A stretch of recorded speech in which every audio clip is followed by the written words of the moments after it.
যেমন তোহা আমাদের নবীর একটা নাম, মুজাম্মিল একটা নাম, অ্যাডজেক্টিভ নাম।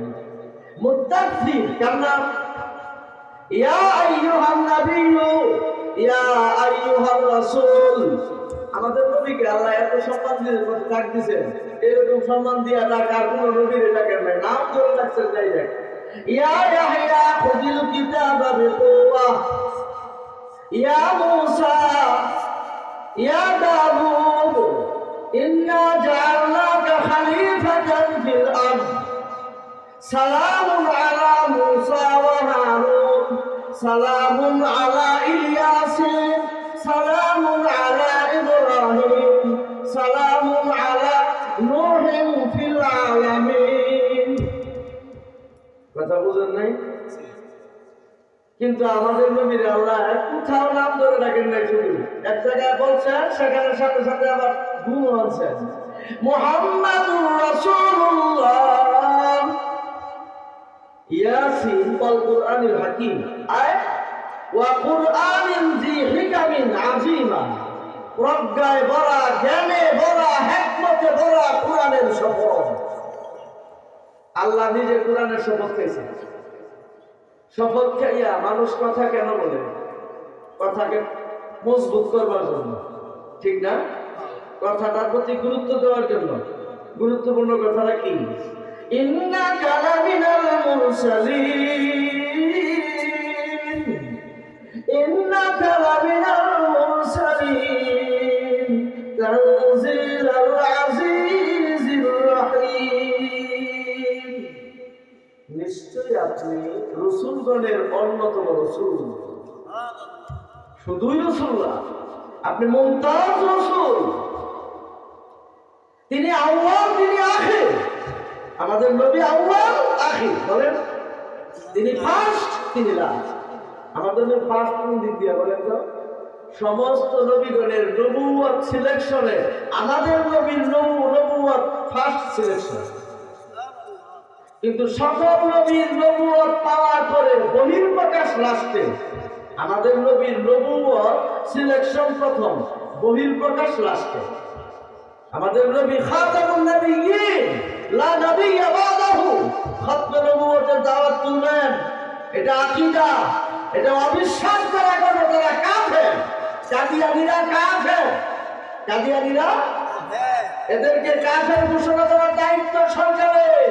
তাদের যে কোনো সরকার দেশের হুকুমতে আসবে, তার উচিত হলো সরকার নাস্তিক হোক আর যাই হোক, তার এক নাম্বার দায়িত্ব হলো ঈমান আনা। আগে কালিমা বলে ঈমান আনা, আল্লাহর সকল হুকুম বাস্তবায়ন করা তার কাজ। জিহাদ করা সরকারের কাজ। আলেম সমাজের কাজ হলো দাওয়াত, তাবলীগ, তালিম, এটা আলেমের কাজ। আর বাতিল পন্থীদের সঙ্গে যুদ্ধ করার দায়িত্ব দেশের সরকারের। বর্তমানে আমাদের সমাজে, আমাদের দেশে যে ফিতনা চলছে, একটা দুইটা না, শত শত ফিতনা। সরকার এগুলা দমন করবে, প্রতিরোধ করবে তো দূরের কথা, সেই সরকার হয় সে তাদের পৃষ্ঠপোষক সাজে। এদেরকে ছায়া দিয়া তাদেরকে কাজ করার সুযোগ বাড়াইয়া দেয়, তাদের সঙ্গে হাত কানেকশন থাকে। এটা অতীত ইতিহাস নয়। যখনই আমাদের বাংলাদেশে বাতিল পন্থীদের সঙ্গে হক পন্থীদের মোকাবেলা হয়েছে, তখন সরকারের অবস্থান আর ভূমিকা সাহায্য, সহযোগিতা, শেল্টার দেওয়া বাতিলের পক্ষে। এটা প্রমাণ করে আমাদের দেশের যে কোনো সরকারি আসে না কেন, কোন সরকারি ইসলামের অপদরদি না। ইসলামের দরদ যদি এমন থাকে, তোমার ইসলামের নবী খতমে নবুয়ত, এটা নবীর সিফাত, এটা নবীর হক। আর নবীর হক অবমাননা করতেছে, তোমার দেশে বসবাস করতেছে, এরপরে তুমি তাদেরকে কাফের ফতোয়া দিতে পারো না, কাফের ঘোষণা করতে পারো না। তোমার মতন ঘন্টা সরকারের দরকার কি আমাদের বাংলাদেশে? কাদিয়ানীরা কাফের, বলেন কাদিয়ানীরা কাফের। কোরআনের আয়াত 30 পারায় অস্বীকার করতে হবে কাফের হওয়ার জন্য, না একটা আয়াত অস্বীকার করলে কাফের? একটা আয়াত না, একটা আয়াতের একটা শব্দ যদি কেউ অস্বীকার করে কাফের। কথা বুঝেন নাই?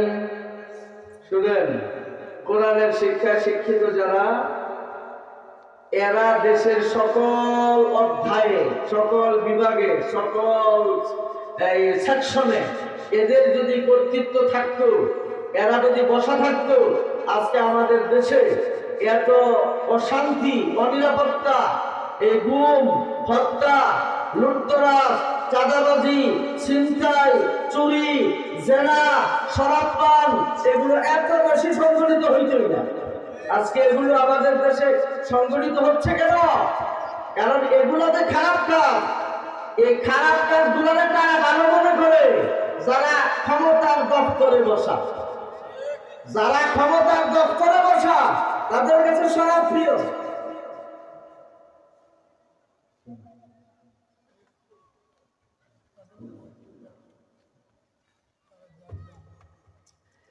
তাদের কাছে শরাব প্রিয়, ঠিক না?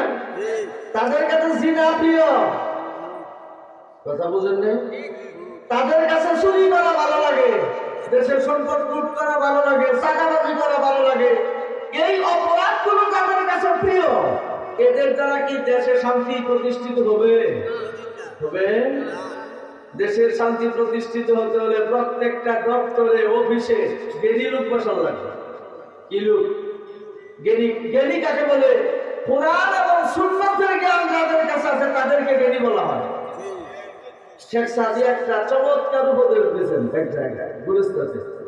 এটা আমি মনে করি প্রত্যেকটা ইউনিভার্সিটিতে আইন বিভাগে এই গুলিস্তানকে ইংরেজিতে বা বাংলাতে অনুবাদ করিয়া এটা সিলেবাস মুক্ত করার দরকার, এগুলো পড়ার দরকার ইউনিভার্সিটিগুলোতে। উনি কি বলছেন শুনেন, বাদশাহে बंदे अगर बसने भी आए बादशाह, बंदे अगर बसने भी आए बादशाह, दरहम दफ्तर बे अजी फंदनीस, दरहम दफ्तर बे अजी फंदनीस, जुज़्ब खिरतमंद मफरमा अमल, जुज़्ब खिरतमंद मफरमा अमल, गच्चे अमल कार खिरतमंद नीस, गच्चे अमल कार खिरतमंद नीस। বাচ্চা, আপনার আমি একটা এমন উপদেশ দেব, এই উপদেশ কোন লাইব্রেরির সকল পুস্তকের মধ্যে খুঁজে আপনি পাবেন না। এত দামি উপদেশ। কি উপদেশটা? যে আপনি আপনার দেশে দেশ পরিচালনা সুষ্ঠুভাবে পরিচালনার স্বার্থে কোন দপ্তরে, কোন অফিসে জ্ঞানী লোক ব্যতীত চাকরি দিবেন না। যদিও জ্ঞানী লোকেরা চাকরির বিষয়ে দৌড়ায় না, তারা নীরবে বসে থাকে এক সাইডে, কিন্তু তাদেরকে জোর কইরা ধইরা আইনা দপ্তরে বসাইতে হয়। এখন তো চাকরি পাওয়ার সবচেয়ে বড় যোগ্যতার মাপকাঠি হলো কে কোন দল করে, কে কোন দল করে। যোগ্যতা থাক আর না থাক, মোটামুটি বুয়া সার্টিফিকেট থাকলে হইলো। আজকাল তো আমাদের দেশে বুয়া সার্টিফিকেট দিয়ে বড় ডাক্তারও আছে, আছে না? বহুত ইঞ্জিনিয়ারও আছে, আছে কিনা বলেন? কিন্তু বুয়া সার্টিফিকেট দিয়া কোন মুফতি ফতোয়া দিতেছে এরকম ধরছেন? বুয়া সার্টিফিকেট দিয়া কেউ ইমামতি করতেছে ধরছেন? কথা বুঝলেন ভাই? কারণ কোরআন শরীফ সহি না করতে পারলে আমরা একটা ছেলেকে দাওরা পাস করলেও তার সনদ দেই না, সার্টিফিকেট দেই না। দাওরা পাস করার যত যোগ্যতা সম্পন্ন হোক ছেলেটা, কিন্তু কোরআনের দ্বারা যদি ছেলের গায়ে সহি থাকে আমরা মাদ্রাসা থেকে তাকে সনদই দিই না। আলেম বলে স্বীকৃতি দেওয়া হয় না তাকে। একজন আলেম আর তার তেলাওয়াত সহি না, এটা কল্পনার বিষয় নাকি? বলতেছিলাম জ্ঞানী লোক ব্যতীত কোন দপ্তরে, কোন অফিসে কোন লোকের চাকরি দিবে না। আর এখন তো বুয়া সার্টিফিকেট ওয়ালারা চাকরি নেয়, দল করে, দলীয় দল ক্ষমতায় থাকে, দলীয় ভাবে ঢুকে যখন যে সরকার ক্ষমতায় থাকে। ইদানিং গেলে বেশি, আগে এমনটা ছিল না। কিন্তু আগে সরকারি চাকরি নিতে গেলে পাইতে গেলে ঘুষ লাগতো না, আগের অফিসাররা অফিসার ছিল। এখন আমাদের এই সমানের অফিসাররা অফিসার, পার্থক্য হলো আগের অফিসাররা ঘুষ খাইতো না, রকম খাইতো পরিমাণে, মানে ঘুষ পুরো সংখ্যা কম ছিল। আর এখন প্রত্যেকটা দপ্তরে দপ্তরে ঘুষের গেলা। একটা দপ্তরে কয়েকজন ছেলে ইন্টারভিউ দিছে, বাড়িতে ছবি দিছে, 10 জনের মধ্যে একটা ছেলে ফার্স্ট হয়েছে।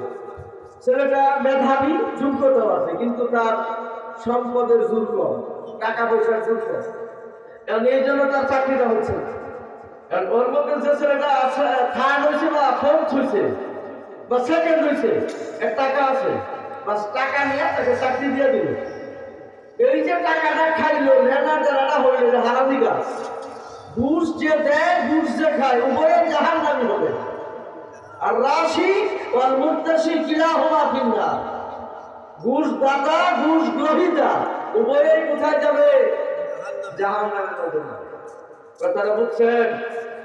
দেখেন, ইসলামের একজন বড় খলিফা ছিলেন হযরত উমর ইবনুল খাত্তাব।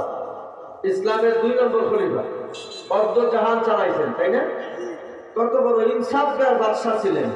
হায় হায় হায়, পট্টি মাইরা ছেঁড়া জামা সিলাই কইরা মসজিদে নববীর মিম্বরে বসে জুমার খুতবা দিছেন।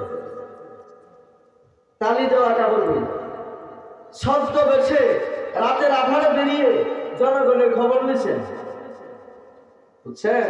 এবং বলছেন যে আমার শাসন আমলে ফুরাত নদীর তীরে যদি একটা কুকুরও না খাইয়ে মারা যায়, কালকে আমাদের ময়দানে আমি ওমরের জবাব দিতে হবে।